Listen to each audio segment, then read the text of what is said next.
Bangladesh, down down ফ্যাসিবাদ, up up Bangladesh, আমরা স্পষ্টভাবে বলতে চাই আওয়ামী লীগ বাংলাদেশের রাজনীতি করার অধিকার রাখে না। কারণ হলো তারা সন্ত্রাসী দল, তারা বাংলাদেশের কনভেনশনাল প্রথার কোন রাজনৈতিক দল না।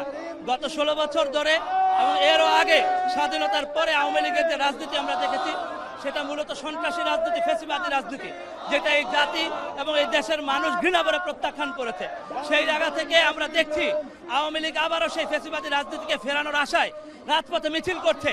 এবং আমরা সেই কথা স্পষ্টভাবে জানাতে চাই, আমরা যারা জুলাই যোদ্ধা, যারা এই লড়াই করে এই বাংলাদেশকে মুক্ত করেছি দ্বিতীয়বারের মতো, আমরা মনে করি যে আওয়ামী লীগ তার ফ্যাসিবাদী রাজনীতি নিয়ে বাংলাদেশে ফেরার কোনো সুযোগ নাই।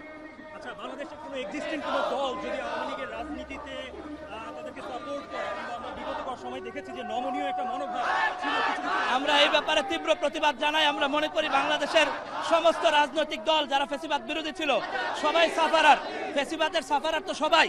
সুতরাং ভিকটিম হিসেবে আমরা মনে করি যে আমাদের প্রত্যেকের মধ্যে ঐক্যমত্য আছে এই ব্যাপারে, এটা নিয়ে আমাদের আলাপ করতে হবে। কিন্তু সমস্ত রাজনৈতিক দলকে আমরা অনুরোধ জানাই ওনারা যেন সন্ত্রাসী দল এবং ফ্যাসিবাদী দল আওয়ামী লীগ নিষিদ্ধের প্রশ্নে দৃঢ় অবস্থান নেন।